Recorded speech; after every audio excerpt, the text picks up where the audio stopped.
every revolution or every political movement or any kind of change, and having someone, okay, CIA, which is fucking for you to call me CIA when you know I'm not.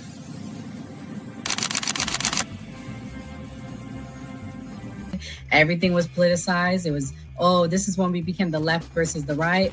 But both sides are trash. In COVID,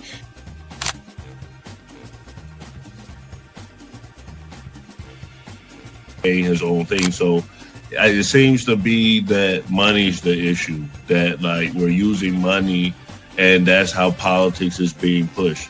Because now we've seen what someone does when they use their own money, and it doesn't seem to be a solution. So I feel like we take money out of politics, we'll have a much better political system.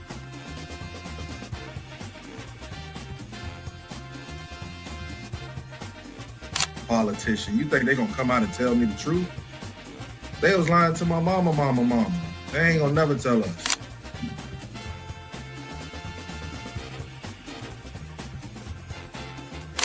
So everybody, we look at certain things just because, oh, this happens in the hood, or we see this every day. All the way up. These people were speaking truth. King, we could talk X, we could talk it all. They were speaking truth. What's going on in anyone's mind, but let's take it as a given that Gray's argument is true, that the argument to not have ID is that it would be discriminatory versus certain socioeconomic brackets or something. It's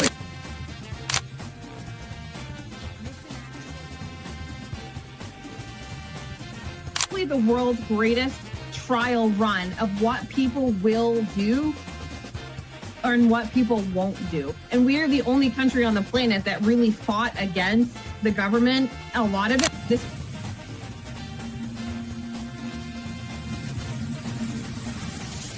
because you focus on 80-20 issues.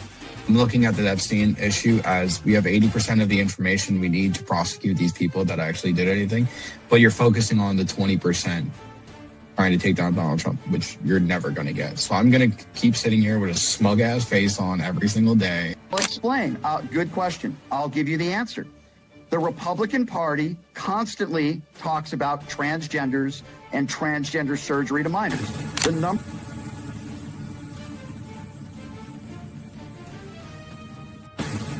I'm mostly on the left ideologically, but I don't associate with the Democrats because they're not ideologically on the left. The Democrats are clowns, and they're also losers.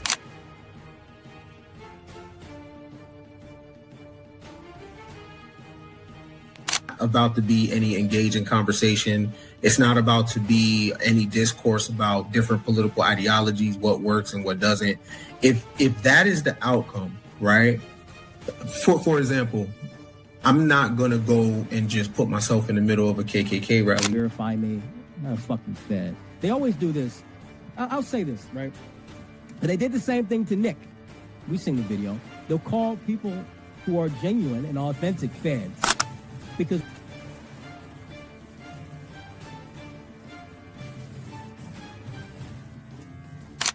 the interesting thing to me is that the ones that claim that they believe the Constitution are now trampling the Constitution. The ones that said they believed in the First Amendment, the freedom of speech, right, are now going against the freedom of speech. The ones that...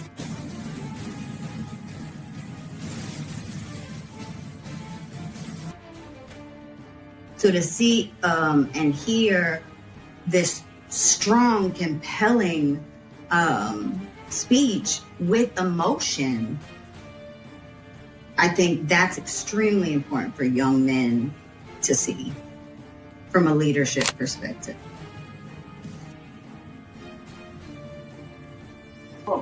Y'all have no plan. They'll never talk about nothing positive about the Democrat Party. Everything is just anti-Trump. They're not willing to have a conversation. They call us fascists. We willing to have a conversation. Charlie Kirk's willing to have a conversation.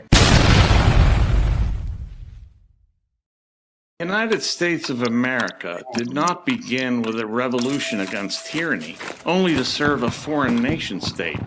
But the fact is, our government acts like the servant of another country. That other country is, of course, the State of Israel. That's not policy. That's a national disgrace.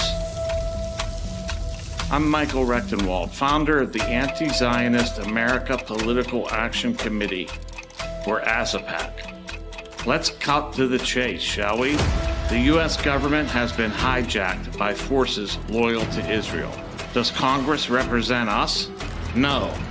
With rare exceptions, they work for Israel. These aren't your elected reps, they're puppets. And their strings are pulled by donors loyal to the modern nation-state of Israel. This isn't an alliance, it's extortion. While we're scraping by, eggs at $6 a dozen, rent or mortgage devouring our paychecks, our leaders have funneled over $21 billion to Israel in 2 years, not counting the cost of U.S. engagements in the region at Israel's behest. The total cost to U.S. taxpayers in service of Israel is an estimated $33 billion since October 7th, 2023. That's on top of the $3.8 billion sent Israel every year. Billions that could fix our roads. Billions that could fund our schools. Billions that could house our veterans. Billions that could ease your burden. But no, they fund endless Israeli aggression instead. Israel, the largest recipient of U.S. aid in history. Israel, the country that bombed the USS Liberty. Israel, the country using our weapons to mass murder innocents. 20,000 children to be exact. Gaza ripped off the mask. We all watched the live-streamed horrors. The money extorted from us funds crimes against humanity, what genocide scholars and dozens of humanitarian organizations call a genocide. This blind allegiance, this veto on our national sovereignty, this denial of reality must end. We've had more than enough. ASAPAC isn't here to beg. We're here to evict. We're backing warriors who spit in the face of this cabal. Jose Vega in New York, confronting the uniparty machine. He's challenging AIPAC darling Richie Torres. Mike Wilnaugh in Florida, an America-only patriot challenging Daniel Webster, a fossilized incumbent who serves everyone but the American people. Aaron Baker, also in Florida. He rejects AIPAC bribes and demands an end to the foreign aid grift. He's challenging the biggest Zionist of them all, Randy Fine. Tucker Carlson is the most dangerous anti-Semite in America. ASAPAC isn't a protest, it's a reclamation. America isn't a vassal state. We're no one's colony. We're not supposed to be an ATM and munitions depot for Israel. If you're done with the fear, done with our politicians taking bribes, done with being smeared with the anti-Semitic label just because you want your country back, then ASAPAC is your army. Head to azapac.com. That's AZA-PAC.com right now. Donate, volunteer, amplify, join the fight. Because we're not pleading for our country back, we're taking it. Disclaimer. The views and opinions expressed on this panel show are those of the individual speakers and do not necessarily reflect the views or positions of this channel, its affiliates, sponsors, or production team. This content is intended for informational and entertainment purposes only. Viewer discretion is advised. We encourage respectful dialogue and critical thinking around the topics discussed. Party. Why I like the new party? Number one, it's a group of people that's on a panel. We all have differences, but we all basically still come together at the end of the day. The new party for me is about unity. The new party for me is about educating people to the truth, letting people know what's been going on in our country. With that being said, shout out to the new party, man. We're going to keep it going with y'all.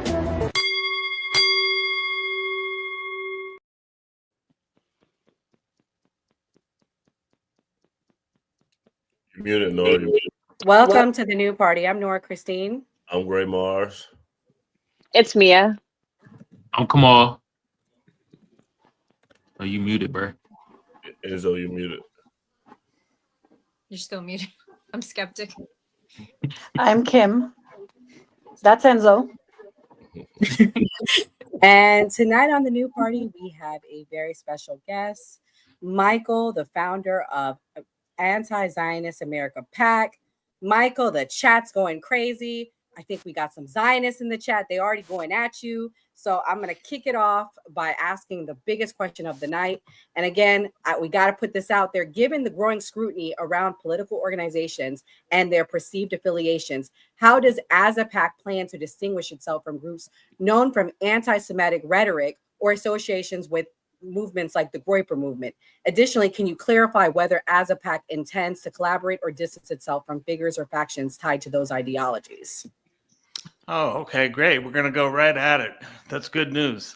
So I don't like to hold back, as you can see from the video. So, I mean, listen, Zionism is a particular political ideology. It is not a race. It is not an ethnicity. It is not a people even. It is a ideology that permeates the Israeli society, of course, but also the U.S. and the world at large. And it has an immense impact and influence over those who embrace it. And that embrace is not dependent upon ethnicity or even religion, because most Zionists are actually Christians. Christian Zionism represents 80 million people in the United States. Furthermore, not all Jews are Zionists. Many are, but not all are. In fact, some of the most trenchant and strident and I think important anti-Zionists in the world are Jewish, including Norman Finkelstein, Max Blumenthal, Aaron Mate, and others. I could go on, but I can't actually, because that's as few. That's the total I remember right now. So yeah, I mean, look, this is not anti-Jewish. This is not anti-Semitic. In fact, I don't want to get into the Semitic question because it's also really a roiled question. It's quite difficult to even broach that. But this is not anti-Semitic. We are anti-Zionist. Zionism is represented in our government mostly by Gentiles, in fact. People like Ted Cruz and Tom Cotton and Lindsey Graham and Donald Trump and his entire administration. These are not Jewish people. These are Zionists, though. So I think that pretty much settles it. As far as these groups, we don't discriminate on who wants to be part of ASAPAC as a donor and so forth. But as representatives, we have a very strict core and a very strict policy. We will not be represented by anybody else. We will not be represented by Groypers. We will not be represented by even other anti-Zionist organizations, though there are very few explicitly anti-Zionist. But we're not disaffiliating with anybody because we have supporters from across the political spectrum. We're not going to try to bar people from being donors to ASAPAC because they believe such and such. But we have a very strict core set of beliefs that we have made very clear, and that's what we will represent, and that's only what we'll represent. So that's it. I hope that answers it. No, that was a great answer. I'm going to allow our other founder, Gray Mars, to ask the next question. So if ASAPAC succeeds, what changes should we see in the country? What changes should we see? We should see the United States taking care of its own people instead of funding foreign wars, sending bombs and aid to Israel and Ukraine, for that matter, and other places around the world in order to kill other people. When our country is being ravaged as we speak, I mean, we have a deteriorating infrastructure. We have inflation, which is really an effect of all the wars and other policies that the government has undertaken. So what we'd be doing is getting rid of the Zionists who are voting for this money, this complete, sucking sound, as Ross Perot put it back in the day, that we're seeing coming out of the United States into Israel. We're being extorted on a daily basis. Billions sent overseas while people are having their food stamps cut off. I mean, things like this must not continue. But we want to make America for Americans. And in the process, we do a great service to the world at large, because then people are free from the ravages that are imposed on them by the Zionist entity, Israel. We actually help world peace by reclaiming our country from the Zionist infiltration. Okay, thank you. And I'm going to allow Mia to ask the next question.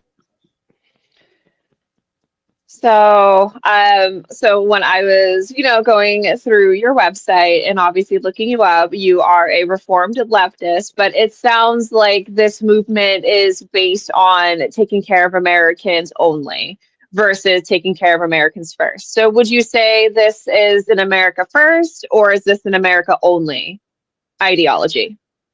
Well, we really only have one policy. We're not really America only or America first. We are anti-Zionist, and that means we want to get rid of the Zionist influence, and we think that becomes beneficial for all Americans. And so personally, I am personally America only, frankly, but the idea there is not to starve other people or other countries of aid and things like that. What we mean to do is starve the military industrial beast that feeds off of Zionist ideology. Zionism, if you want to get into a little Marxism here, which I do recall quite well, Zionism is to the military industrial complex what the superstructure or ideology is to the base in Marxist terms. That is, it is the thing that helps to make the military industrial complex and its activities seem natural, seem necessary, seem inevitable, and to seem, and further, to seem as if they're on some sort of dictate from God himself, God Almighty. So there's this Christian Zionist eschatology all mixed in there. And this stuff, Zionism didn't even start with Jewish people, by the way. It started with a former Anglican priest named John Darby in the 19th century, actually. And then it was picked up later by the Jewish contingent that turned it into the state of Israel. So anyway, the point was, I guess that, I guess that's all I had to say on that one, unless you had something further to ask. We're going to move on to Kamal Johnson with the next question. So who supports this? Like, what politicians is supporting this PAC? We're not looking for the support of politicians. We're looking to support them, the ones that we selected that agree to be endorsed by us and to be funded by us. So we have 3 candidates right now, and we're expanding that palette as we go. We're looking constantly at other candidates that we'd like to support and that would accept our funding and our support. So right now we have 3, and we're always in the, we're looking for, we're crowdsourcing actually for people, because this is a very big, the congressional seats are many, and there are many candidates in these races. So we Okay, actually, who are they? What's their names? Well, okay. Well, I think the video said it pretty clearly. We're supporting Jose Vega in New York, Aaron Baker in Florida, Mike Wilnow in Florida, and we're looking at many other candidates as we speak. Okay, those are good questions. Thank you, Kamal. Kimberly, what's your question? Hi, my question is more of like a devil's advocate because I align completely with everything you just said. I would add to the list of anti-Zionist Jewish advocates Medea Benjamin, Dave Smith, Katie Halper, Glenn Greenwald, Gabor Mate. I grew up in a Christian Zionist church too, so I can make the Christian case against Zionism. But my question for you is, which is a question that I get often, is why focus so much on Israel and Zionism? Why not focus on, or there was always the, but what about, Ukraine, but what about Nigeria? What about Venezuela or what have you? I get that question a lot. Why focus so much on Israel and Zionism? Again, playing devil's advocate. Sure, I understand. Thanks for the question. Thanks for the setup. That's very nice. Yeah, listen, I mean, the reason why we're focused on Zionism is because we believe that Zionists control the United States of American government. That's why we're focused on them. And we've seen many pieces of evidence to make this clear. They're at least controlling our foreign policy. When we see that Trump goes on and bombs Iran unprovoked because Israel demanded it, this tells you that our policies are being dictated somewhere else by another people. And when you see the United States, when in fact there was a hurricane and it struck North Carolina, and the North Carolinians were out of homes, were devastated. What does the United States government do under Biden but send $500 million to North Lebanon, where Israel had just bombed? So to show you that the United States acts on at Israel's behest to clean up their mess. And now we're going to probably have troops in Gaza. And you could say that the last 30 years of American military aggression has been at the behest of Israel, including the strikes on Iraq, the whole war on Iraq, probably both of them, but at least the second one for sure. Libya, the destabilization and funding of terrorists in Syria until they finally got a Zionist puppet in there. The bombing of Yemen, all at Israel's behest, and because of Israel's genocidal policies and atrocities. All of this stuff is because Israel is controlling the United States. Then they're trying to throw students out of the country for criticizing Israel. They even tried to throw a resident American out of the country, his wife an American and an American child on the way. I mean, these people control the United States. The evidence is so clear. You had 250 state congresspersons going to Israel back in September, I think it was, for a conference called 50 States One Israel. Okay, as if the United States has been subsumed into the state of Israel, as if we're part of Israel, as if we're their munitions depot, as I put it in the video, or their ATM. The money, you could probably ascribe, I would say at least 80% of the U.S. debt, that is the $38 trillion in debt, can be ascribed to expenses that we have doled out on the behalf and at the behest of Israel. Thank you. Thank you, Kimberly, for that question. Skeptic, what's your question? So I want to start off by saying I do agree with a lot of the things that you were saying. I think that the Zionists use religion because there's a lot of atheists that are Zionists that come out and they aren't even Christian themselves, but they use the religion topic to manipulate people, kind of like people that think about things linear, and so a lot of the time I see that Christianity is used in the Zionist movement to just like use people. They themselves don't even believe this. But I think one of the things that I find complex about like the libertarian movement, or like as political, I guess people that run in the Libertarian Party, right?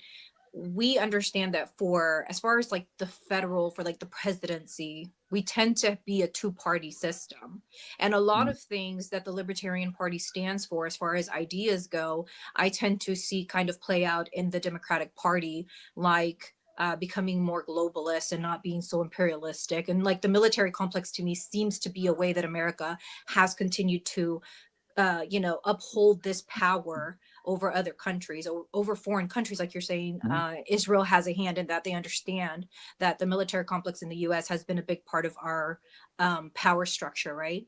What is the biggest difference, do you think, between the Republican and like conservative and Democratic movement from the Libertarian Party, or the people that you push to run for office? Well, we're not affiliated with the Libertarian Party at AZAPAC. By the way, it's AZA, yeah, AZAPAC. Yeah, we're not affiliated with the Libertarian Party per se. My own particular political ideology leans libertarian. In fact, I'm pretty far libertarian. But that doesn't impact the policies or the positions of AZAPAC at all.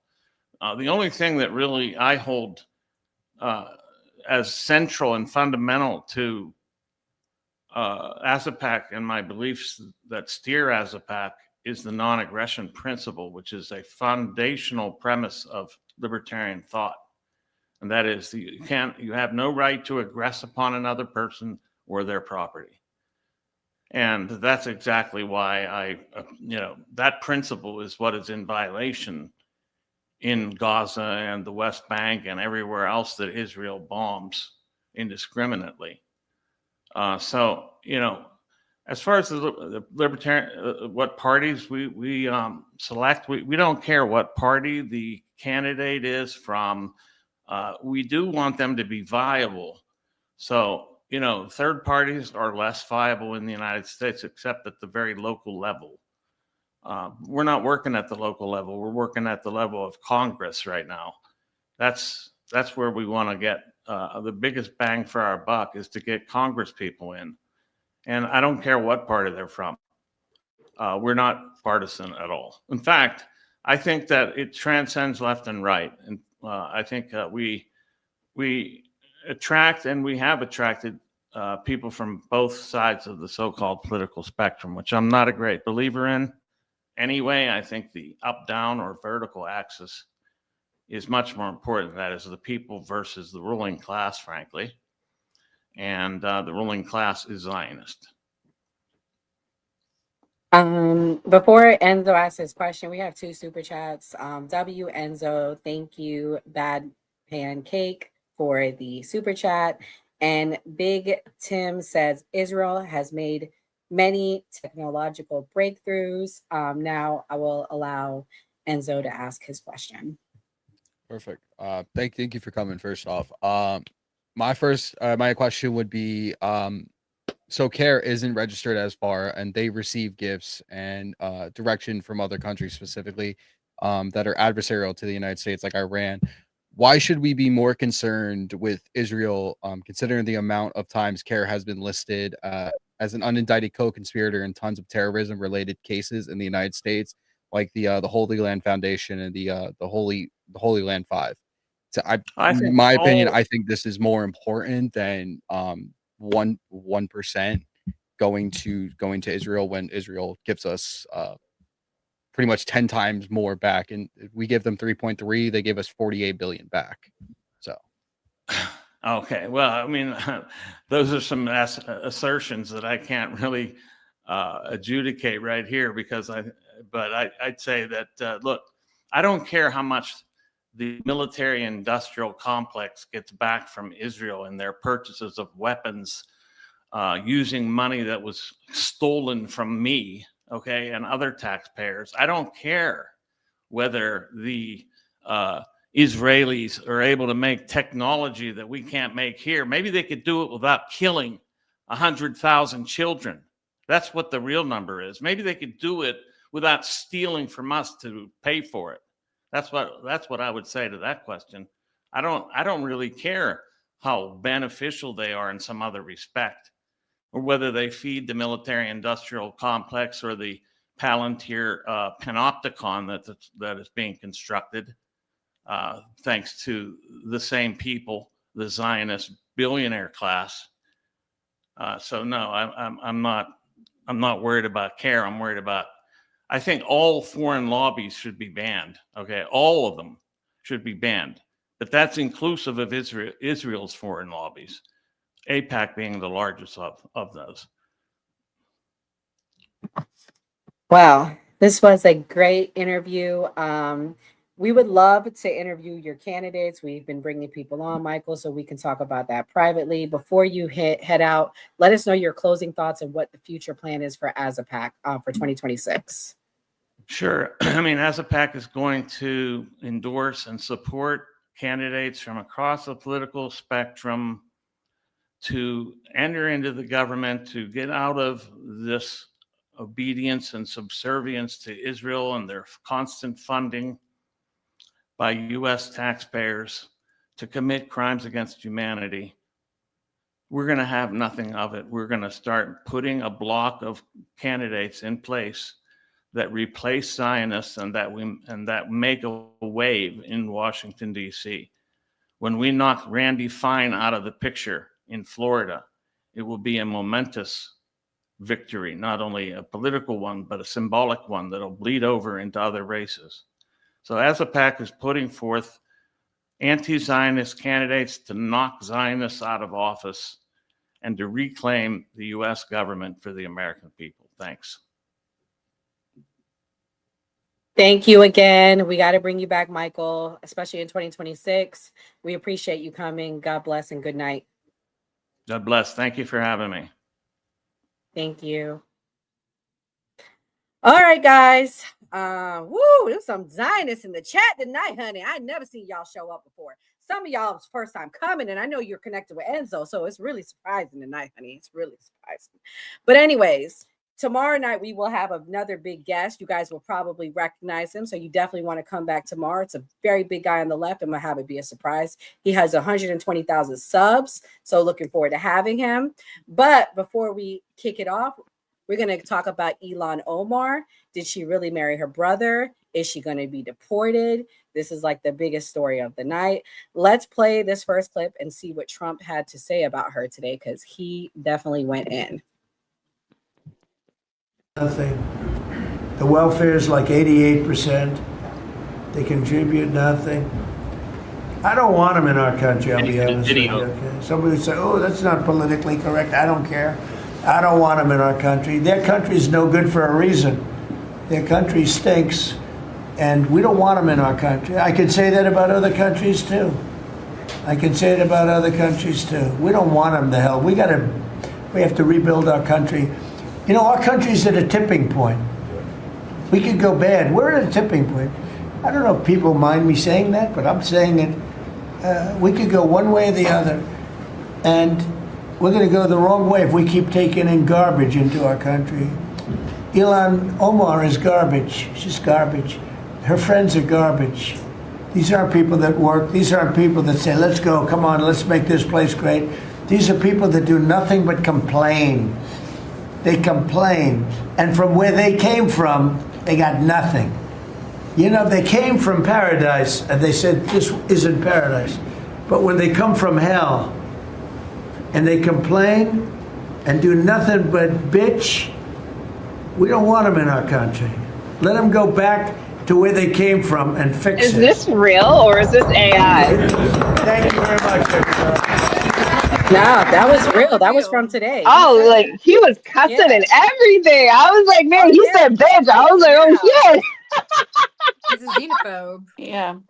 Big So, xenophobe there. Skeptic, you know, I made a video and we had a reaction to it. And you know what? The first insult they said to me, Skeptic, they called me the N-word, the B-word, and they said, get the F out of their country. And these are supposedly conservatives. I'm no longer a conservative when I'm saying stuff they don't like. What do you think about the things we've been hearing this week, Skeptic, from Americans about the funny your girl part Elon? is his grandpa was an immigrant. This man in office, Trump's grandpa, was an immigrant. His father immigrated here when he was 6 years old.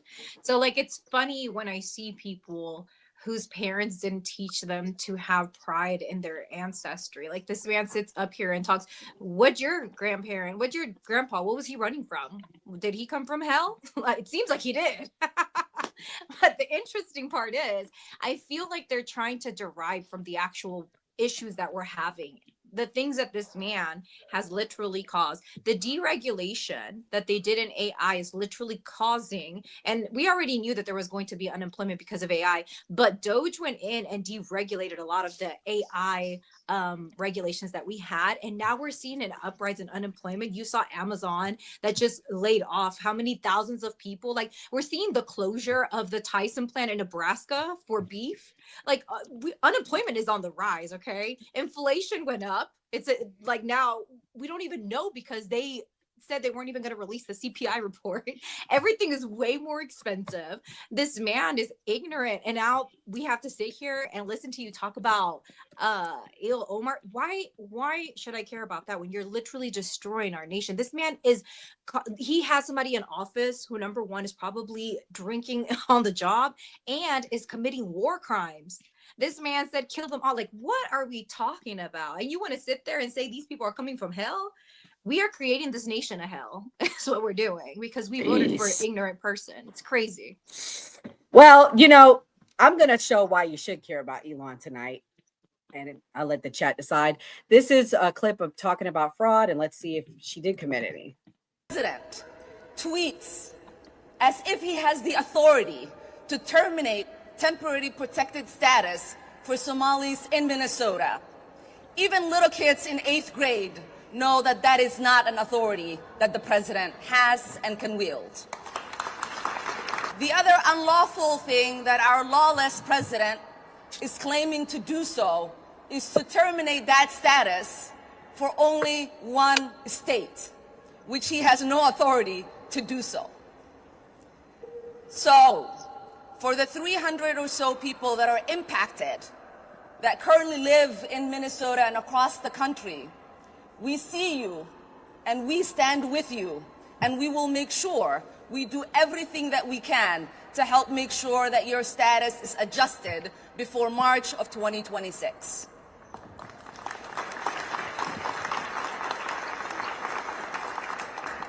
Because you know and I know that there is nothing temporary about people's lives here in the United States. Look how offended she is that the President of the United States would dare to deport Somalis who are illegally here and engaging in massive welfare fraud back to Somalia, the place that they claim to love. It's because it is not in the best interest of Somalia to deport the people who are robbing American taxpayer money and sending it back to enrich Somalia. They will do whatever is best for Somalia, whether that's stealing $350 million of welfare funds for hungry children, $500 million meant to help children with autism, or engaging in immigration fraud to make sure that their cash cow does not stop. Ilhan Omar married her own brother to circumvent immigration law, and she's offended that we look suspiciously upon people who break our laws to enter our country and then continue to break our laws by stealing money meant to help children and funnel it back to the place that they allegedly had to flee from. Oh yeah, how dare Donald Trump. She's only this openly entitled because, as she stated in the last clip, she believes the US government exists to serve the benefits of Somalis in Minnesota on behalf of Somalia, the country. But in this next clip, she puts her foot in her mouth and accidentally exposes the entire scam for why Somalis picked to live in Minneapolis. But I want most Minnesotans to know this. Majority of us Somalis who are here, as my friend Ali said yesterday, most of us, this was not the first place we came when we came to the United States. But most of us chose Minnesota as our home because Minnesota is special to us. Minnesotans are special to us. Get the fuck out of here. Jesus. When we moved from Arlington, Virginia and came here nearly 30 years ago, none of us decided to move to another state. My siblings and I and my dad, until he died, called Minnesota home. Because, like I said, Minnesota is special. And I know almost every single elected Somali Minnesotan did not start out in Minnesota, but chose to come here, stay here, start families here. So instead of the Somali diaspora living sparsely across the United States, where they would be forced to integrate and assimilate into American society, they chose to congregate in Minneapolis so they could create an enclave that acts as a satellite state for the nation of Somalia, where they can amass political power and elect representatives like Ilhan Omar, who will do exactly what she admitted in the first clip: work from within the United States system for the betterment of Somalia, where they could engage in the same backward cultural behavior of corruption and piracy that led to Somalia being a failed state, and use their political leverage as a voting bloc to force local and state politicians to turn a blind eye to their massive fraud. In the last video I made, they have the police chief apologizing to the Somali community if they feel targeted by these fraud investigations, all while having a Somali translator. In the video I made before that, the mayor of Minneapolis is giving whole speeches in Somali. They have successfully weaponized white liberal guilt to force the acquiescence of their mission to benefit Somalia by any means necessary. So now if you want to win elections in Minneapolis or Minnesota, you need the Somali vote. And in order to get the Somali vote, you must vow to prioritize the interests of Somalia. Otherwise, they'll just install one of their own, like Ilhan Omar, who will do it. The latest mayoral race in Minneapolis was decided by leveraging a Somali clan war back in Somalia to split up the Somali vote in Minneapolis. You can't make this stuff up. Somali clan wars are deciding who the mayor of Minneapolis is. I truly believe in the exceptionalism of America. And because of that, I do believe that immigrants on an individual basis can integrate well into America, even from places like Somalia, but only if they're willing to completely repudiate the culture and customs from where they came and fully assimilate into the American way of life. They must be willing to become American at their core. But when 100,000 congregate into one city with the explicit intent on not assimilating and being encouraged not to assimilate by woke liberals who think that it's racist, we can't be surprised when the exact same things that made Somalia unlivable start happening here. It's the same problem with Dearborn, Michigan. You can't flee from a radical Islamic Sharia country and then set one up here in the heart of America. But here's where Ilhan says the problem isn't the Somalis who are perpetually committing welfare fraud. I'm the problem for making it known that's what they're doing.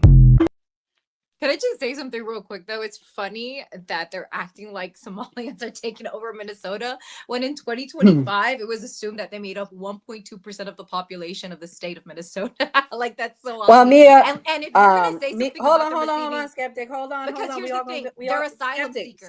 Skeptic, please. We all gonna get a turn. We all gonna get a turn. I wasn't done saying my We comment, now, go but ahead. I understand, but we're not doing that tonight. We really not. We really not. We all need to get a turn. You just had your turn. We're gonna let Mia get her turn. Mia, you said you've been to Minnesota a lot. You got family there. She brings up a good point. It's only 1% of the population. Is this legit or is this total BS? Yeah, so there's 86,000 Somalians. However, they have concentrated themselves in the Twin Cities, and the Twin Cities control Minnesota, and they have elected themselves to plenty of political positions, whether it's school boards, whether it's mayors, whether it's aldermen, and then also, I mean, they run a series of scams when it comes to clinics and so on and so forth. So they may only be 86,000 people, but they're a pretty powerful 86,000 people. I mean, they basically control the Twin Cities. As someone who's never set foot in Minnesota, it's interesting to hear from you because you literally can't go anywhere in the Twin Cities without running into little Somalians. Literally, it is little Somalia. It's a joke. I've never seen anything like it. Minnesota is one of the whitest states, but if you go anywhere in the Twin Cities, it's literally Somalia. That's the language they speak. That's literally everything in the Twin Cities. So it's super interesting to...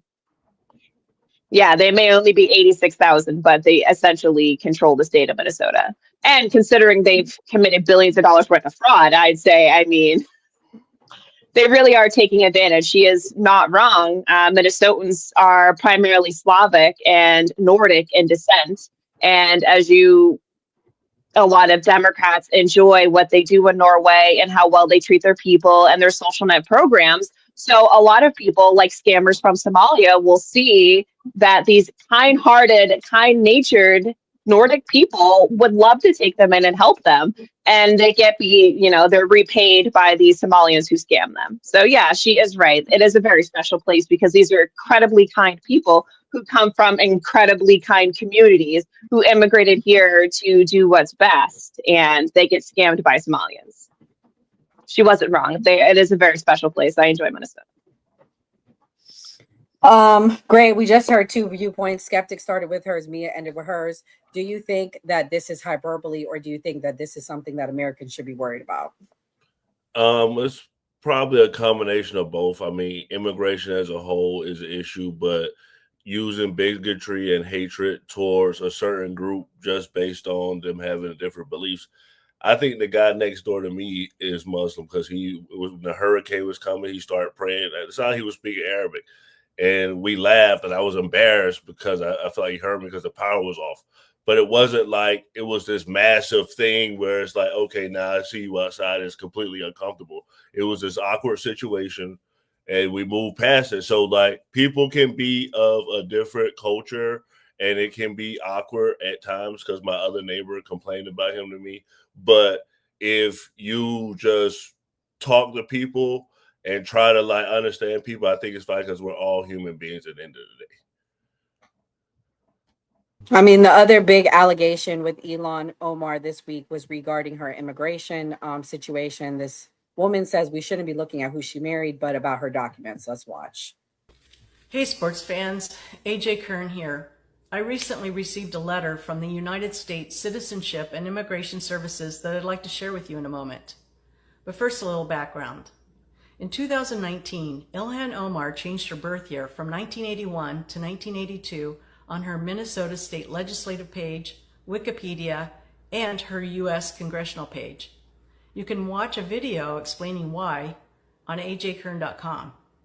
You can also watch another video of my visit to the Minnesota Secretary of State's office, where I learned that they did not verify Ilhan Omar's citizenship. Now, last year, I learned that you may request records such as naturalization records on refugees who are deceased. Now, Ilhan Omar's father, Nur Omar Mohammed, did pass away in 2020. So I did submit a request to the U.S. Citizenship and Immigration Services, the federal agency that processes and maintains naturalization records. Now, why would I want to do that?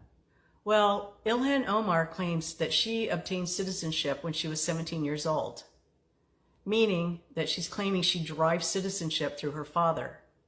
How it works is an adult refugee, they apply for citizenship, they go through the process, and when they naturalize, their minor children derive citizenship through that parent. On the form that I sent, I included the name her father used when he lived in Somalia. I also included a news article with a photo of her with her father, and this news article did verify that he did pass away in 2020. Whoever conducted the record search, they knew exactly whose records I was seeking. So it took a whole year.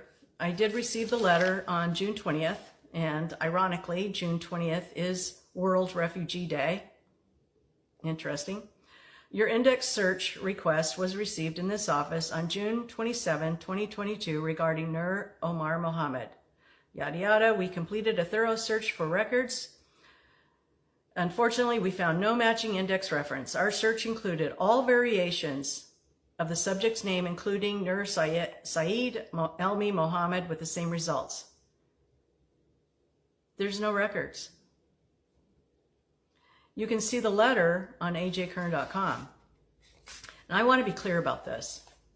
The federal agency which processes and maintains naturalization records, they have no index reference. There's no record. He never naturalized. So it's impossible for Ilhan Omar to have derived citizenship through her father. It looks like Ilhan Omar is not a citizen. She just didn't count on the fact that someone might request her father's records. Kimberly, do you think this is relevant or BS? I would have to verify what she's saying. But I do want to say that I think for a lot of my conservative friends, they'll complain about immigration fraud and social welfare fraud. Never hear them talking about tax fraud or wage theft, which are the biggest forms of fraud in this country by far. And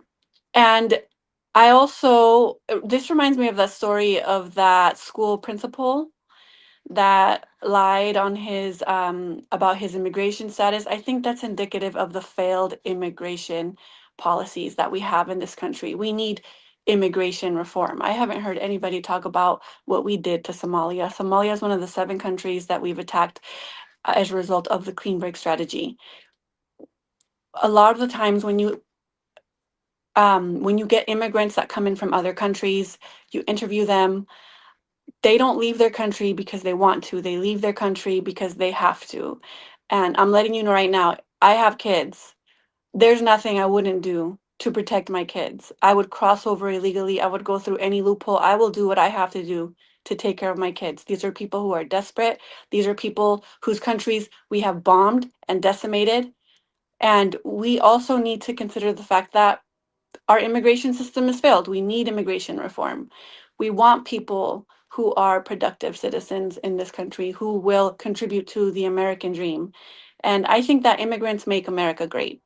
I think that this country is the greatest country in the world because we are a pluralistic, multinational, inclusive country going back hundreds of years. There are always influxes of immigrants coming in groups. They always concentrate in cities. That's why right here in downtown LA, you get little Tokyo, little China, little Mexico, little Philippines, little Thailand. People will join in their groups, and they will also assimilate within America in to a certain extent. Should we maybe add some requirements like with the citizenship or the naturalization steps, which require like you learn a little bit about American culture, maybe even make English the national language? Sure, that's fine. But I think a lot of the times when we hear about these complaints about Haitian immigrants or Venezuelan immigrants or Somalian immigrants, there are a lot of undocumented Canadian immigrants as well. So it's just food for thought there. We should all look at our humanity when considering the immigration policies of this country, which I love. Love this country. Kamal, what do you think? Do you agree that immigrants make this country great? What's your thoughts? I'm sure you have lots of them. I ain't gonna lie to y'all. I just Googled the ICE number because I might have to call that shit on Kimberly. Kimberly, you cool and all, but damn. I said last time you came for the immigrants. I was born here, and my mom was naturalized as a teen. She really was naturalized, though. I'm not sure about Ilhan, but my mom was. Okay, for sure. I still Googled that number just in case. I would just have to say, I'm glad we delineating as Black Americans. Couple years ago, with as we've been hearing, the Somalians out there scamming for billions of dollars. God damn. And now we're hearing about Ilhan Omar possibly marrying her brother for a green card, some immigration status shit. Man, I'm gonna tell you right now, man, the Somalians, they the Michael Jordans of scamming. God damn. They are top tier scammers. Not all, but y'all shooting a good percentage. It's like that 1.2% out there in Minnesota. Y'all not all scamming, but y'all probably doing 95% of the scamming in the goddamn Twin Cities as we fucking speak. God damn. And the way they scamming. I'm sorry. This person said, yeah, we're feeding 10,000 families a day with only 5,000 motherfuckers in the county. My mind was fucking blown hearing that. But I will say this. I don't know if y'all ever met Somalians, but I have. Out here in San Diego. That was the first time I got slapped in the face with delineation. I was like, first of all, not gonna lie, they rude as fuck with their weird shaped head ass. They rude as hell. And then I was like, hey, yo, my black bro right here trying to get on. I'm not black, I'm Somalian. I swear to y'all, I was 19, San Diego hooping. That's the first time I heard of some delineation shit. And I'm glad we delineating. Y'all can't put this on black folks here. This gotta be on Somalians. This gotta be on Somalians. You gotta take the L. Ilhan Omar, you most definitely gotta be the damn what would be one of the greatest football players? You feel me? You gotta be the Tom Brady of this shit. To marry your brother. Don't do that to Tom. Don't do that to Tom. That's mean. You don't He's the deserve to be associated with her. But he is one of the greatest QBs that couldn't run for shit in the league. You feel me? I'm just saying, Ilhan Omar top tier with if this is true. You feel me? But like I said, I'm glad we delineating as Black Americans because we're starting to see some things. I'm just saying. That's Well, before we move on to the next clip, after I played, I'm gonna let Enzo speak. But shout out to Miley or Millie. How do you say her name? Millie? Millie, yeah. Millie. At Enzo, Jan CPI 3%, CPI today 3%. She also said HSS fraud is taking over Minnesota, 31.7 million. Big Timmy said war in Somalia was valid to take out a warlord. I guess that's in response to you, Kim. And then Millie said, Omar, you mean Cersei Lannister and her brother. So oh my God. Yeah. I'm going to talk about the Shut up, marriage Millie. allegation, and I'll let Enzo respond to it, and then I'll let Skeptic go again as well. Story is blowing up fast because federal insiders are now saying they identified Ilhan Omar's alleged brother, and the evidence behind it is stronger than what anyone would have expected. Y'all like the video right here, follow for more. And let's jump into this one. So here is what's happening. For years, the allegation has been simple. Omar entered a marriage that looked like a setup to help her own brother get immigration status. Critics brought it up, reporters asked questions, and every time the response was the same. You're a racist. You're bigoted. You're attacking a protected group. The same old crap. That shut down the conversation. But insiders are now telling reporters like Vinny Johnson that Homeland Security has evidence showing the marriage was fraudulent. Not rumors, not speculation. Evidence, records, documents, and internal findings that point to a family connection and an international setup to game the immigration system. This is not a small accusation. Immigration marriage fraud is a federal crime. Entering the country under a fraudulent petition is grounds for losing legal status. Helping someone commit the fraud is a separate crime. And if the evidence exists, this becomes a criminal case, not a political argument. That pattern around Omar's district adds more pressure. Minnesota officials have been dealing with organized fraud networks, identity schemes, and financial abuse connected to groups that settled inside one concentrated community. The public sees the numbers, tens of millions in fraud cases, repeated investigations, and politicians demanding silence every time accountability gets close. The argument from Washington was always the same. You cannot question this. You cannot look into this. You cannot apply the same standards here. And that is exactly why voters are angry. When one set of people gets full scrutiny and the other set gets a free pass, you no longer have equal enforcement. You have political protection. Trump said it directly in a recent exchange. No one is above the law, not members of Congress, not protected groups, not people wrapped in political narratives that block criticism. If someone lied on federal forms, there is a process. If someone entered a fraudulent petition, there is a consequence. That is how the law works for everyone. If the evidence insiders describe is real, the question now is simple. Does Washington enforce the law the same way they claim they do, or do they protect one of their own? Again, either way, the public will not ignore it this time. The story is too big, the record is too long, and the evidence insiders are describing is too serious to bury. Y'all like the video right there. Follow for more. Let me. Enzo, what do you think? Is this too big to ignore? Is this like BS? What do you think? Well, first off, I want to play this for Kamal because you want to get the ICE number. Wait. All right, never mind. It's not gonna fucking play. It was gonna be ICE. They're not gonna get me. I look white. So I'm good. That don't matter. That don't matter. I've been questioned on job sites. I've been questioned by DHS and ICE on job sites. I look white. They came right up and asked me, and I'm like, "Here you go, sir. Here you go. I'm an American citizen. I did it the right way. Instead of fucking denying and getting fucking deported and arrested. That's how you do it." I was born here. Anyway. Kimberly, I got that fake white privilege. I look just white enough to have privilege. Anyway, this is not something too big to ignore. This is something that they should be looking into. This is something that they should have been looking into long ago. But for whatever reason, I mean, we just let people come into this country and we give them social security numbers. I mean, it literally just came out that under the Biden administration, nearly 4 million immigrants were given social security numbers.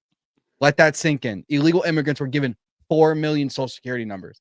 They just found that out when Doge was going through everything, mind you.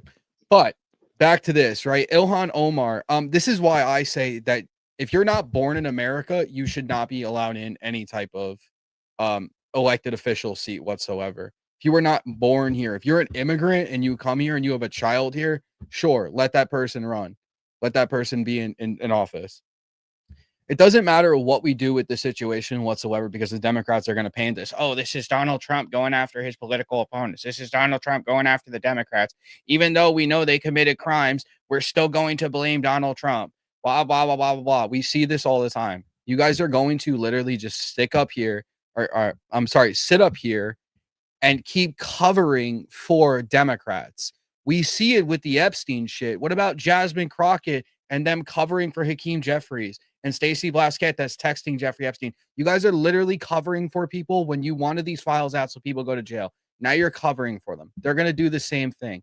I think we should crack down on this. We should crack down on Minnesota. We should crack down on Dearborn, Michigan, where all this fraud and all these people are coming to the country not to assimilate, to take over, like I said on the podcast multiple times already, that are stealing from HHS. We should be looking into these things. This shouldn't be a partisan thing that the Republicans are doing this. This should have been taken down a long time ago so this doesn't happen. Because if a rightful or naturally born American citizen commits crime, they're going to jail. No one's going to question it. They're not going to say, oh, this is coming out of bigotry. We're just going after these marginalized communities. No, they send them to jail. It doesn't matter.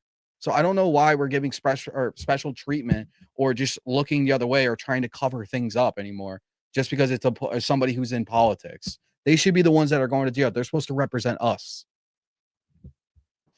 Skeptic. Okay, I know you got a lot to say, darling. What do you think? I know you're going to answer a lot, but I want you to also answer this. What is your response as a first-generation American when people are saying things like they don't assimilate? That's like the biggest thing we keep hearing, and the whole reason justifying their attack on places like Dearborn, Minnesota. What do you think? Assimilate to what? What is American culture? What, putting raisins in your potato salad?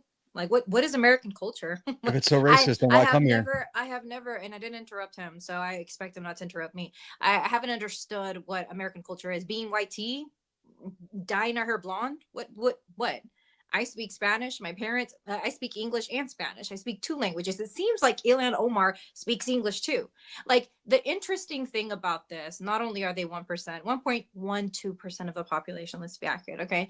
Not just that, but this same administration chartered in South Africans and provided them with a living quarters, provided them with food, provided them with clothing, provided them with, is that also fraud? Are we also going to go back and say that that's fraud also? Like, we're okay with asylum seekers as long as they're whitey apartheid people that grew up in apartheid, as long as they're from South Africa and they're pale. Like, what's the difference? So people that are coming here that are Somalian, they are asylum seekers. Under our immigration law, we allow them to get subsidies from the government. If you don't like it, then change the law.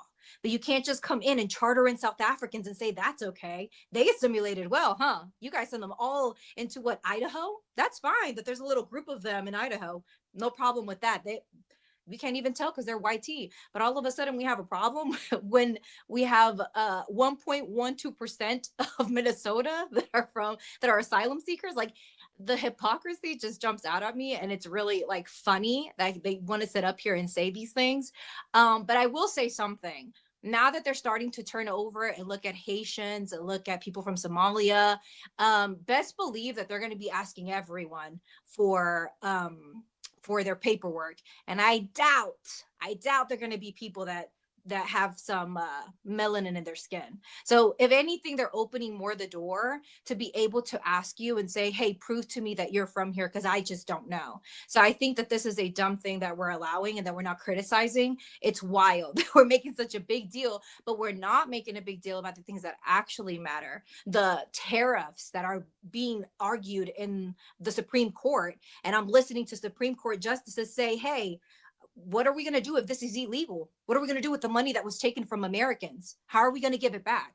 If it is found that this man overstepped his executive power and went into congressional powers, which is AKA taxing Americans, what are we going to do with all the money that we have collected from Americans? Like, that should be fraud. Well, speaking of fraud, we are going to get into the fraud, because there is a fraud piece to this, even outside of Ilhan Omar. Let me play the clip breaking it down. Shit's heating up in Minnesota. Tampon Timmy, you are going down. This just out. Listen, this story is not coming from conservatives. It's not coming from right-wing media. It's coming from staff inside the Minnesota Department of Human Services, the very people who've seen the rot, the corruption from the inside out. Now they're saying enough is enough. Screw this piece of shit sitting in the state office. We're going to expose him for the jackass that he is.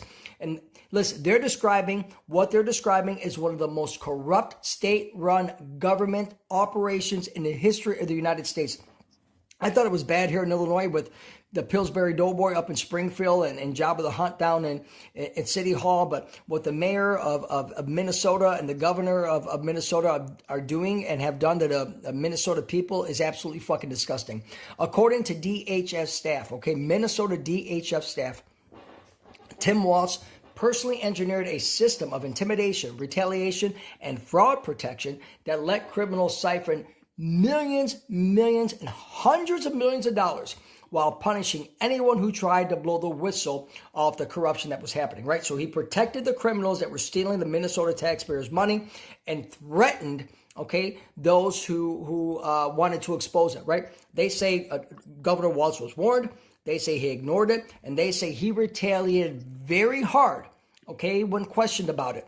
Quote unquote, this is coming from one of the staff, They said, we let Governor Tim Walz know a fraud early.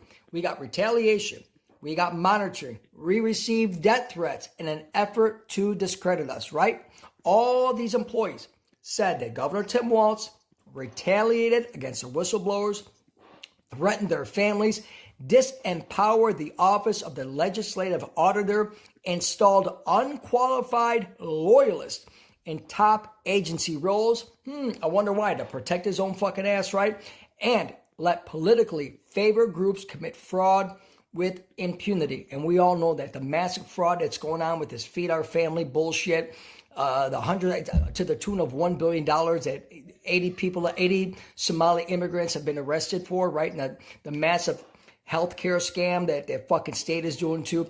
People seem to forget what happened in Mogadishu, Somalia, back in the 90s, where they dragged our two rangers through the streets of Somalia. People seem to forget that. We're at war with these fucking people. Now they're sitting here in the United States and they're robbing our money, right? They even say that DFL aligned media, right? We all talked about how corrupt the local media is. Well, it's like that in Minnesota as well, right? Like WCCO, which is a local news station in Minnesota, and NPR, they ran interference, right? They refused to cover the fraud.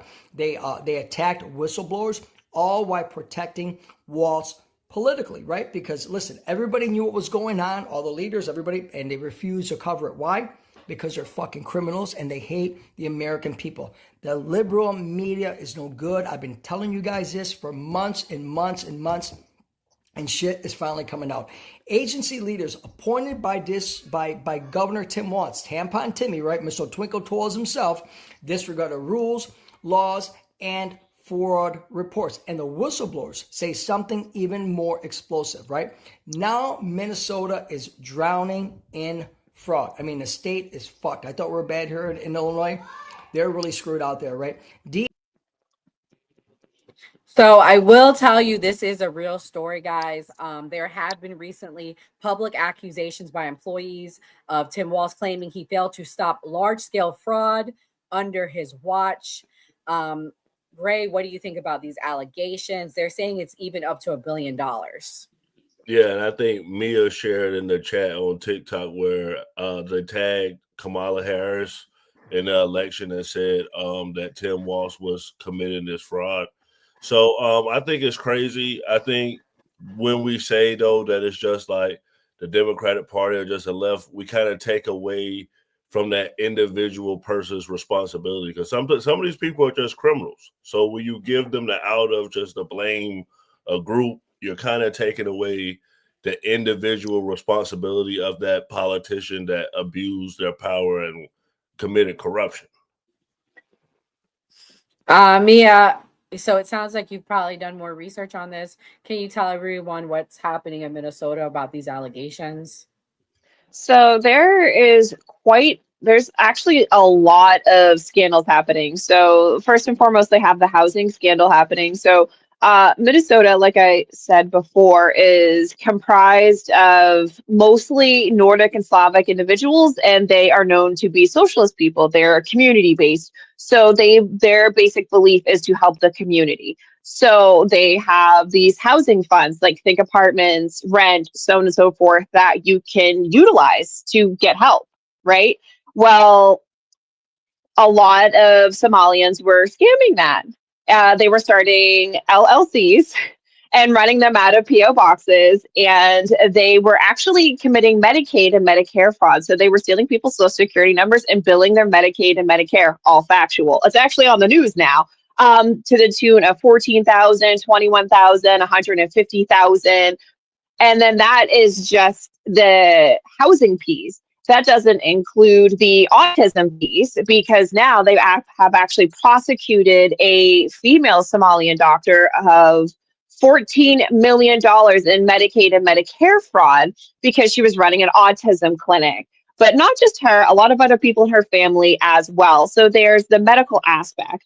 And they were fudging the numbers so badly in the Somalia community to where in Minnesota, Somalians are 1 in 14, allegedly, through this fraud. However, if you look at the same demographic of Somalians in other states where there's a large 50,000 plus population, it's 1 in 53, which pretty much lines up to the rest of the country. So as you can see, based on the data and the numbers and the statistics, they are lying and they are being prosecuted. We are at 80 people right now. A lot of it is running in families, started through fake LLCs, allegedly giving out 10,000 meals a day in a county that is so tiny with only 2,500 people.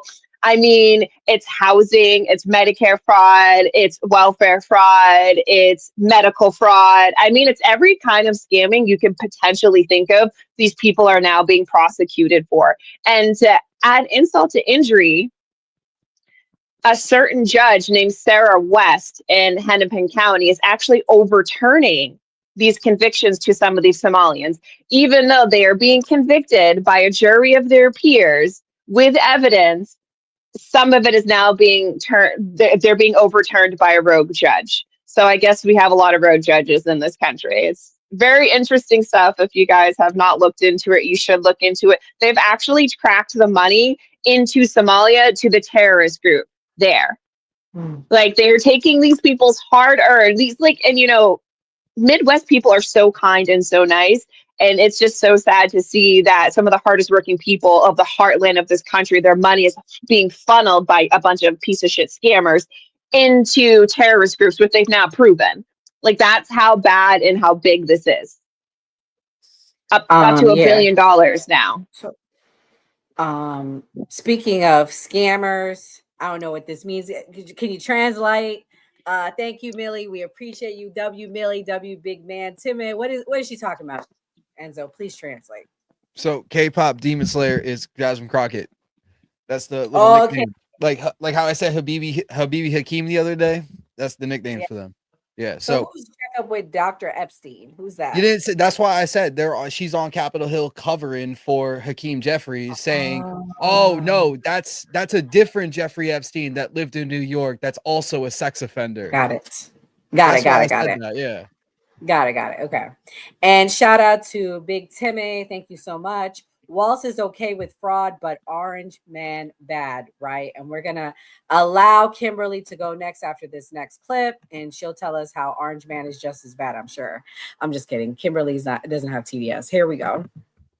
People of East African descent have been charged, convicted, and sentenced for stealing more than $1 billion in taxpayer money from government programs during COVID. As you know, Governor, that is more than Minnesota spends each year to run its Department of Corrections. So I want to give you a chance to respond to this. Do you take responsibility for failing to stop this fraud in your state? Well, certainly I take responsibility for putting people in jail. Governors don't get to just talk theoretically. We have to solve problems. And I will note, it's not just Somalis. Minnesota is a generous state. Minnesota is a prosperous state, a well-run state. We're AAA bond rated, but that attracts criminals. Those people are going to jail. We're doing everything we can. But to demonize an entire community on the actions of a few, it's lazy. Kimberly, do you think this is a pivot, or do you think that what he said is relevant to the allegations that have been brought against him and his administration? No, I have no affiliation to either political party. So when Kamala picked him, I automatically assumed there must be something wrong with him, and there was. So when you looked into him, he wasn't really like the freaking worker class hero that he thought, or people thought that he was. He was committing this fraud story. It's gotten much worse now from what I can hear, but it was since the time that Kamala picked him, it was an ongoing investigation, at least, or accusations against him. I condemn fraud. I condemn it with when people do it regardless of a political affiliation, nationality, immigration status. So if this story is true about them, I'll have to look into the specifics of funneling the money out back into Somalia, and before I could comment on that. But yeah, I think he should be held accountable. And like I said, I don't think it's really just the Democrats or the Republicans. They both do it. I think that power is corrosive to the human soul. I think that there should be checks and balances, starting with removing big money out of politics. But yeah, I think he should be held accountable. I think there should be a full investigation, and people should be convicted if needed. And back to that judge who was supposedly or allegedly overturning convictions, I also condemn that as well. But also, Donald Trump is also bad. Millie said, Vince Bolter said Walz told him kill Senator Hortman. What is she talking about? Enzo, translate. So, Vance Here Bolter, we the go. one that unalived Marissa Hortman. Pretty sure it was in his manifesto that Tim Walz put him up to that. And the funny thing was, here's the spin with the Democrats. I love you guys with this. You guys love to say, oh, it was a Republican who did it. It was a Republican who did it. It's Donald Trump's fault. It's Donald Trump. It's political violence from the Republicans. What about this? Tim Walz literally has been threatening people in his state to not come forward about this. You really want to think that they weren't going to come forward about this, and he put somebody up to this? I know, like we're making connections that aren't there physically yet, but I mean, we've been right about a lot of conspiracy theories this year alone. A lot of conspiracy theories over the last 4 years. It's not crazy to talk about that. This is what I mean. The Democrats, they want to like try to point the finger all day long and say, orange man bad, orange man bad, orange man bad. This is the fucking guy that was running for vice president, not just some random politician, not just some random governor. This is the guy that Kamala Harris, failed candidate Kamala Harris, who didn't do anything notable in her entire fucking life, and for everybody in the chat who wants to come for me, holding a position and sucking your way to that position is not an accomplishment. Sorry to say it. I'm going to say it just like that. Right. So you wanted these two to run the country and say it was going to be better than Donald Trump when she said that she was not going to do anything different than Joe Biden. And we saw the disaster the last 4 years was. But these were your candidates. Give me a fucking break. The other super chat, I'm going to have Kamal respond to it. He was reading a prompt Look at his eyes. Thank you, Big Timmy. We appreciate it. Did it look like he was reading a prompt? Did it look like he was fed that question? What do you think, Kamal? What's your thoughts on everything? I don't know if he reading the prompt and all, but we know that Tim Walz was no damn PE teacher at this point. You telling me he threatening other goddamn politicians like he's a mob boss? What the hell is going on? He doing fraud and shit too? Oh my goodness. Man. And Mia, when you was naming off all the things the Somalians are doing, all I kept thinking is Michael Jordan a fraud, Tom Brady a fraud. I mean, like, God damn, frauds on top of fraud. Like, goodness gracious. You know what's sad is, I will say that, Tim Walz isn't wrong. Like, obviously, scammers come in every shape, size, variety, ethnicity, color, whatever, dude. Like, scammers can be anybody. But it is wildly hilarious that the scammers right now, I mean, we're at almost 80 that have been arrested and charged, all happen to be Somalians, that all happen to be related, that all have to be using the same like PO box for all of their fake LLCs, that they're funneling their Medicaid, Medicare, housing, and meal fraud from. I'm just saying, I mean, they all seem to live in the same 10 houses and use the same addresses. I mean, it's crazy. That's a real family business right there. God damn. Literally, though, if you look at the legal documents, they're all related. They're just like it's weird. It's like a little spider web of people, and it's like this person's related to this person who's related to this person, which is funny about the relation part, because we listened to Ilhan Omar talk about moving from Arlington, right, to Minnesota because it was better. Well, funny enough, her brother Elmi graduated from a high school in Arlington. Allegedly not her brother, though. I'm just throwing that out there. She made her own connection. Yeah, so the last clip we're going to play is about Somalians losing their TPS status. I'm going to let Skeptic be the last one to respond. And Big Timmy said the mob still lives in the Midwest. Look at Cleveland. Here we go. Interesting about the Somalian deportation. They want to remove the protective order. The person they need to blame is Ilhan Omar, because basically she brought so much negative attention because she's so arrogant. And the problem that these people don't understand is gratitude. Because basically it would be like you inviting someone over for dinner and then them complaining about the food and then refusing to leave, saying, we're not going anywhere. It's so rude and gross. And you know what? Like, nobody cares about your cause. Everybody just wants you to leave because we're so sick of this entitled attitude to our taxpayer money. Again, you invite someone over and they're like, give me your paycheck. I'm not leaving. And by the way, your house is a mess. These people actually are crazy. But you know what? Just like everybody else, you're gonna get out. And someone like me can't wait. Skeptic, what do you think about what that lady had to say? I'm sure you got a lot to say. I think it's funny whenever YT people who immigrated here are like, you should have a good attitude because you're an immigrant and we allowed you here. Like, what? You want her to walk around with her head down and be like, thank you for letting me like, what does that mean?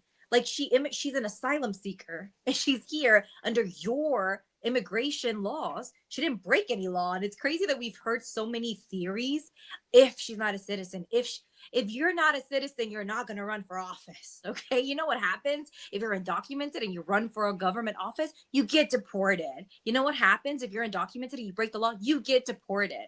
Like, if you have a social security number, you are no longer undocumented. I don't know if people understand, like, the lack of knowledge is like very frightening.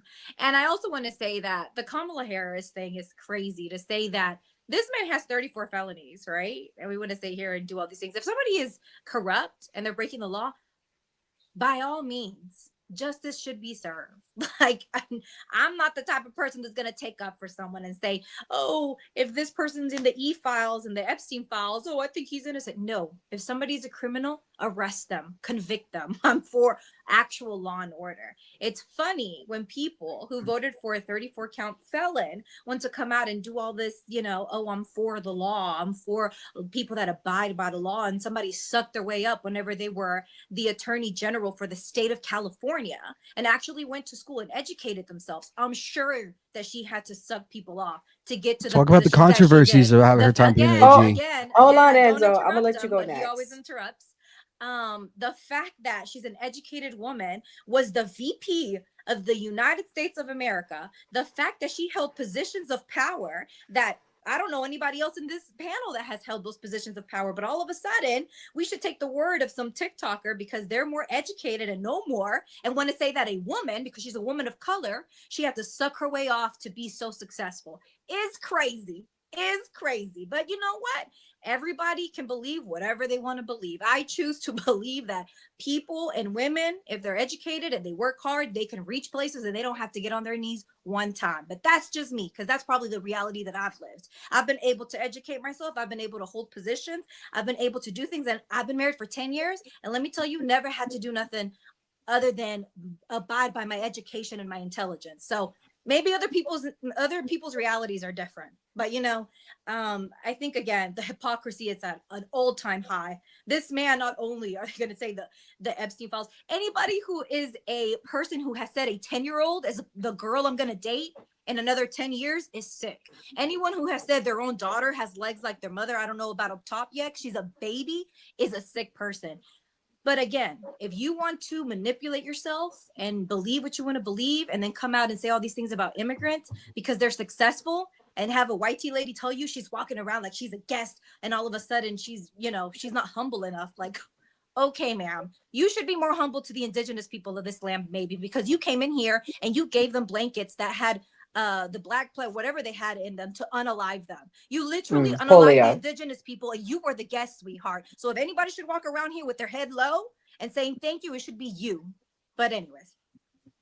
I agree with a lot of what you said, Skeptic, but I'm gonna go back to Ilhan Omar and then I'm gonna let Enzo respond. Big risk, big reward. She might be legal, she might not be, but homegirl made $30 million. I'm gonna let Enzo respond, but hold on. Shout out to Millie W. Democrats forgot them. Go ahead, Enzo. You're gonna be the last one to close us out with your thoughts. All right. So you said a lot. I mean, you want to talk about being educated, but you failed to educate yourself. I mean, I'm going to start with the last thing you said about the white woman coming here, right? So how do we know that her family came here in the beginning when Andrew Jackson and the Trail of Tears happened, right? Because I love how you just tried to throw a blanket on all white people and say, because of white people, the Native Americans, this, that, the third. My family didn't come here until 1893 and 1923, respectively. So, I mean, those people that were here before me were not me. Those were, the Dutch. Those were the British. Those were people in the Nordic countries that came here and did most of that founded this country, right? So, I mean, I would educate yourself there too. And back to Kamala Harris. I mean, yeah, you could say that she's accomplished because she held positions. Again, I ask people this all the time on my live, and nobody can give me an answer. They only talk about, and you've done it too plenty of times, you always revert back to it saying, well, she held this position, she held that position. Okay, cool. Talk about her controversies as Attorney General and District Attorney, withholding evidence to free people. Predominantly black men, right? You're so for the community, but you forget when a black woman withheld evidence that would have freed these people longer. And yes, I am a TikToker who is educated on a lot of these things. And now let's go to Donald Trump. You guys always want to bring up the ties to Jeffrey Epstein, when you literally have victims saying he never did anything. You have lawyers saying he never did anything. You have court documents showing that he never did anything. What more information do you guys want? But then again, you're the same Democrats that literally ran cover for Hakeem Jeffries, as well as Stacey Blasquette, did not censure her whatsoever or him for having affiliation with Jeffrey Epstein after he was a convicted sex offender. Because I'm pretty sure Donald Trump was only friends with her from 86 to 2004, and he didn't become a sex offender until 2009. And even in the emails, there's no mention of Donald Trump whatsoever. But I mean, we'll let those files speak for itself when it comes out. And I want to hear I want to hear the spin from you when it comes out and say that these are not the real files. These are not the real files. I'm waiting for that. So back to Ilhan Omar. If she committed a crime, she should go to jail. They should investigate her the same exact way that Donald Trump had felonious fucking charges thrown against him multiple times. And we could break those down. If you want to come to my live, you can easily come in there. We can break that down all day long. And I show you exactly how they're all fucking bullshit charges, every single one of those damn indictments. So justice needs to be served for the people who actually commit the crime, not to the person that is a threat to not democracy, but to the system itself. That's why the Democrats fear Donald Trump, because ever since 2016, he's been a threat to the system that they put together, that the Democrats and Republicans put together for the last 250 years. And he is trying to change all of that and actually bring this country back to what it's for. We could start today with the Trump bank accounts, how we're actually trying to show financial literacy for Americans from their birth, right? So where was the plan from the Democrats to do this, to actually boost up the working class and boost up children in this country, to give them a head start, instead of saying, oh, you're dealt a bad hand, you got to live with it? No, now we can actually say, hey, you were given $1,000 by the government. Now, when you turn 18, that turned into $100,000, by depending on how the market goes. If the market keeps going the way that it's going, it's 7 to 11%. By the time they're 18 years old, that'll be $100,000. Why can't you start anything with your life now? Now you got no excuse why you can't start your life. But guys, I would allow Skeptic to respond, but it's getting really late. I'm gonna read the super chat, Skeptic. I'm gonna have you do your closing thoughts, and you can respond there. This was a good dialogue. Yeah, I'm gonna let her go after the super chats. It's 9:30, guys. It's getting late. We all gotta have time to be able to go. You know, we gotta wrap up before a certain time. All right, Big Timmy said, just want to say I love the podcast. Thank you for all keeping dialogue and freedom of speech alive despite differences. Thank you, Big Timmy, for all the super chats tonight. Millie says, notice the Democrat brokies can't support the cast. Hey, Millie, that's the best thing you done said all night, girl. Love you, Millie. I love you. Come on, the left, y'all gotta hold it down. It was a fair panel tonight. We had 2 people on the left, we had 2 people in the middle, and we had 2 people on the right. So it was a very, very fair chat. So thank you for that. Booty said, Boa did a little cruise out. Sorry. People run for government to break the law. That is fact on the left and the right. He also said all should read George Washington's second farewell speech to the nation. Thank you so much. Again, guys, this was a good debate. We might just need to let Skeptic and Enzo go at it one night, man. Yeah, round Thursday 2. night might need to be the night. Well, no, Thursday night by all means. Covering the Venezuela war, so I know Skeptic is going to be Skeptic. You're going to have a good friend Thursday night. It's going to be another good person on the left. But tell us your closing thoughts, and you can respond back. Thank you. Yeah, I will never oblige to a YT person for me to walk around here and look grateful to them for being in the US. Bitch, my family, I come from indigenous people. 60% of my DNA is from the Ririmuri tribe, from these lands. So no, ma'am, I'm not going to walk around here and be grateful to you. And I think that immigrants make this nation great. I don't care where YT people came from. I don't care. I know what the majority of YT people did to the indigenous people when they came here illegally, and they just came upon the lands and called themselves settlers and unalive people. Even us celebrating Thanksgiving literally was from a massacre of the unaliving of hundreds of indigenous people. And the fact that other YT people like Italians that brought crime, that were big mafia members and that broke laws, but then all of a sudden got included into being YT and uphold the system of racism in America are also part of the problem. So no, I don't agree with any of the stuff that these people were saying. And there was a lot of ifs and ifs and ifs and ifs. But what I do know is that the wife of this president was unclothed on a GQ magazine. I do know that. I do know someone who had to get on their knees to get to the position that they're in now. And it wasn't Kamala Harris. Surprisingly, it was a YT woman. And she looks very unhappy. So again, you can tell by the choices that somebody makes, the type of lifestyle that they live. So interestingly to me, it's like everything to me that conservatives project tends to be the things that they're doing. They say that we are being invaded by immigrants, right? A nation that was built by immigrants is being invaded by immigrants. But in reality, they're the ones trying to invade Venezuela, Mexico and other nations and trying to use these false arguments. You have Rand Paul come out and say what they're doing to Venezuela is literally illegal. The fact that we don't know the names of the victims to which this is happening to is wrong. And we know that fentanyl doesn't come from Venezuela. Like everything that conservatives say that they're against corruption. These people are nothing but corrupt felons, literally in office, that are taking money from American people and saying that we're doing better when we're not doing any better. We have lost in our retirement and our 401ks because of what he's doing to the supply chain. The stock market is unstable. Like, we don't know if tariffs are going to be applied or not be applied. What are we talking about? Inflation is up. This man does not know what he's doing. And if anything, it's corruption at its finest. And if people want to blind themselves and say that this is America first, when it is anything but America first, it's America last. It's honestly wild to me. But again, you can believe whatever you want to believe. Like, if that makes you happy, if that floats your boat, then do you, boo. I'm happy for you. Yo, Skeptic, you want to know an interesting fact I learned the other day? Do you know that 70 to 80% of Black Americans are foundationally tied to this country, and only like 50% of white Americans are? I was blown by that fact. I was really blown. Y'all could look it up.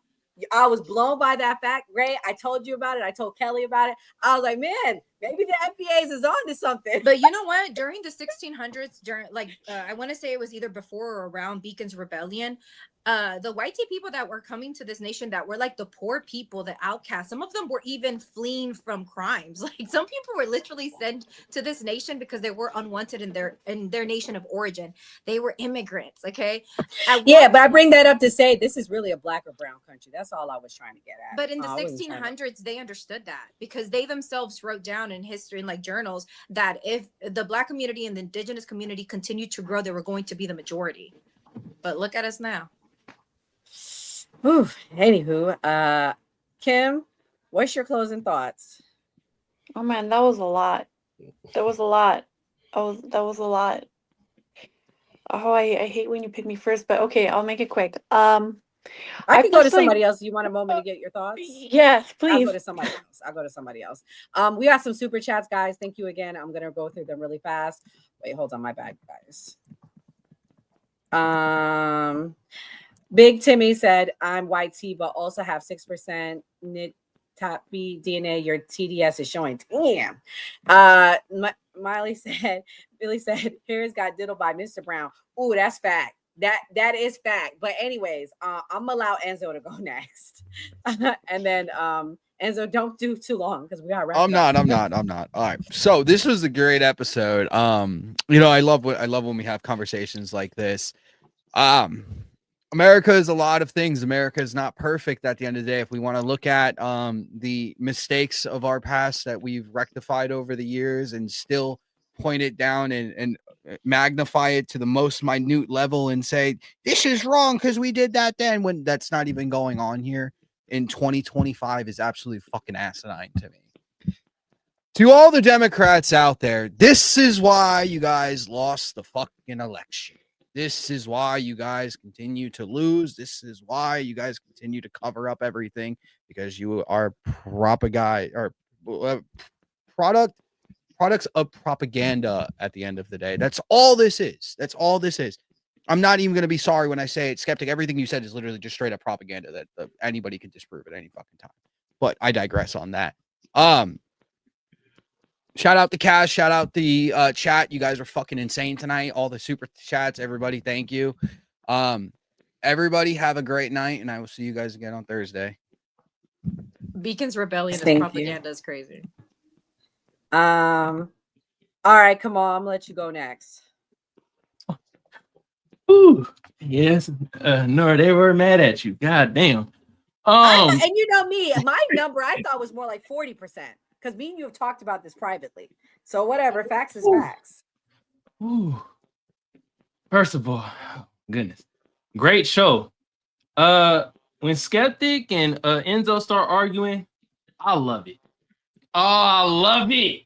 I know some people would be like, oh, we don't like the fuck that. Get to the arguing. All right. Y'all be both dropping facts at times, but sometimes y'all But I love when y'all start arguing. God damn.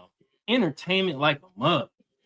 Second of all, my Black Americans, my foundational Black Americans, This is why we delineate. Ilhan Omar and the rest of the Somalian gang out there that was doing the top tier frauding, you feel me? Now y'all can't be like, oh, this is black folks. You know why? Because Somalians don't even consider themselves fucking black. I know from firsthand.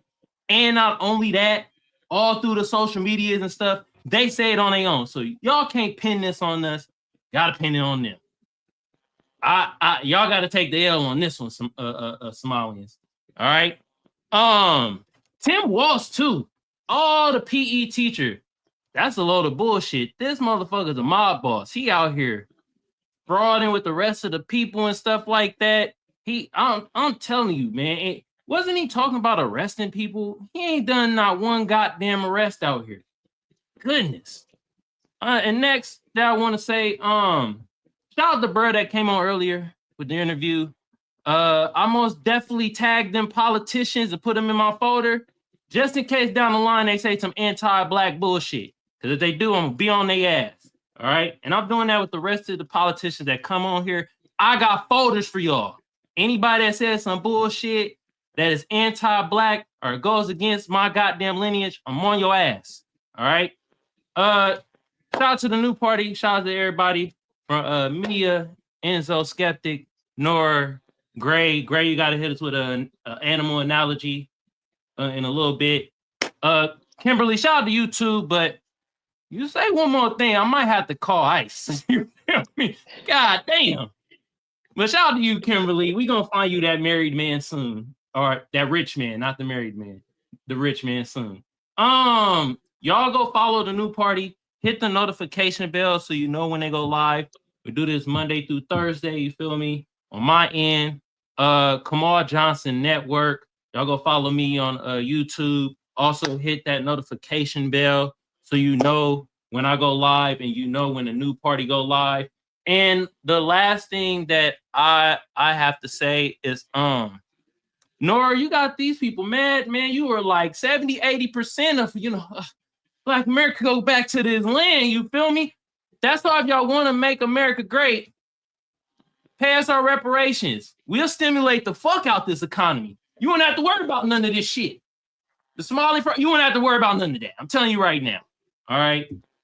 But that's the last thing I got to say. Everybody in the chat. Now I don't know if I'm for reparations. After I saw that number, I said, we gonna go bankrupt. That's a lot of people. That's like 9 million people. I did the math. I was okay when it was like 4 or 5 million. I'm not gonna lie to you. I'm just kidding. I don't care. I support it. Mia, what's your closing thoughts? Honestly, I am wicked fucking tired. So all I have to say is it needs to be America first and by far America only. And if it doesn't help us in any way, shape, or form, we don't need to be a part of it. And that's it. I'm tired. I'm ready for bed. Okay, go I to work sleep. 5 days a week now. I'm exhausted. Wow. Now you welcome to the club. I know, girl. It's a lot. Go ahead, Daria. What's your closing thoughts? You ready or you need a moment? I'll make it quick just because we're all tired. But Kamal, you said you wanted to get me a married man. I'm not Kamala. I want a rich man, unmarried rich man. But to be fair, the criticisms of Kamala with regards to that and Melania and all that, what I really care about was all the horrible things that Kamala did when she was AG. And I will say this, immigration reform.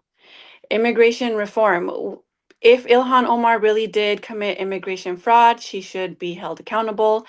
If immigrants commit healthcare fraud, they should be held accountable. We need serious immigration reform that does not incentivize fraud.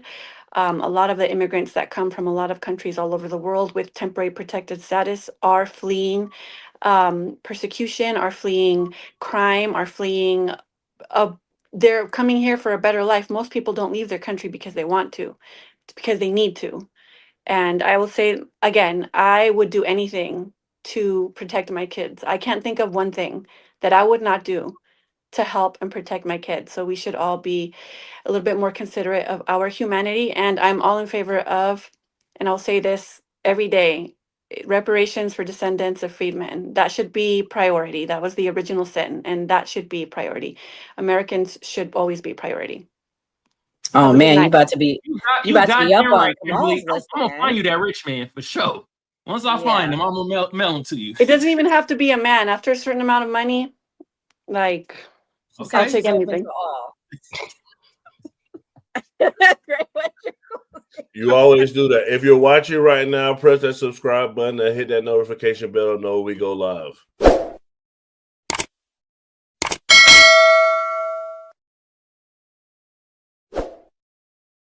First off, big shout out to the chat. Thank you for the donations. When you donate, we're able to bring you better content and we're able to do more stuff with the team. Like, for example, we'll be doing a Secret Santa opening on December 23rd. So you'll be able to see us doing Christmas stuff. So that's something totally different than us just talking about politics. So when you guys support us, we're able to bring you much better content and better things for you guys. So big shout out to you. Big shout out to the person that came for the interview. What I'll bring up today is what I talked to Nora about. Me and Nora both did ancestry, and I told Nora to look at her ancestry. So we focus on people's race. And if you actually looked at your ancestry, you'd probably be shocked at what you are. I'm 15% European. I don't know if Nora wants me to tell this, but she's Jewish. But no, I'm not. I'm 4% Jewish, and they claim that my family's roots, because I don't know if you guys know this, ancestry doesn't go back to past 1700, but that's another conversation. But if you notice, I always talk about these people ethnicity. We didn't talk about the actual fraud. We didn't talk about how they did it. We didn't go into any of the details of what the crime actually was. So I feel like when we focus on ethnicity and race, we get lost. And Kamal, you wanted to quote, you got to see the forest and not just focus on the trees. So that's my closing thoughts. Like we always say on New Party, always vote. God damn. Oh my God. All right, guys. Thank you, Jaron. Jaron's been rocking with us since then with the data when we would go on. He finally sent a super chat, so we appreciate your support. It's never too late. Great show. Thank you, Darren. I'm gonna make my closing thoughts fast, but it's important to be said. My fellow immigrant sister on the panel, skeptic. Tonight, I want to speak directly to the spirit of division that's trying to take root in our country. We are better than the hatred, the fear, and the scapegoating aimed at immigrants. America has always been shaped by people seeking hope, not by those spreading hostility. I am for legal immigration, but I think lines are getting blurred, but that's okay.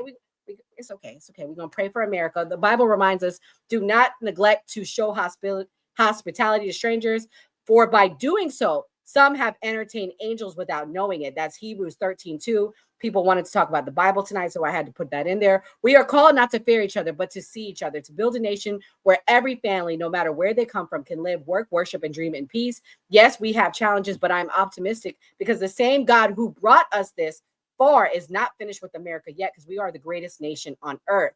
A house divided against itself cannot stand, and I still believe we choose unity over division. That's Mark 3:25. Let us rise above the noise. Let us reject hatred in all its forms, and let us remember the words of the prophet Isaiah. Fear not, for I am with you. I will strengthen you. I will help you. I will uphold you. We move together, one nation, under God, guided by compassion, anchored by truth, and committed to a future where every person is treated with dignity and respect. Because what America chooses, love over fear, unity over chaos, and purpose over prejudice. Nothing can stop us. We saw it with World War II. We saw it with World War I. We saw it with September 11th and Operation Iraqi Freedom. So I end with this. God bless America. Thank you to Michael Rickenwald for coming tonight, and have a good night, everyone.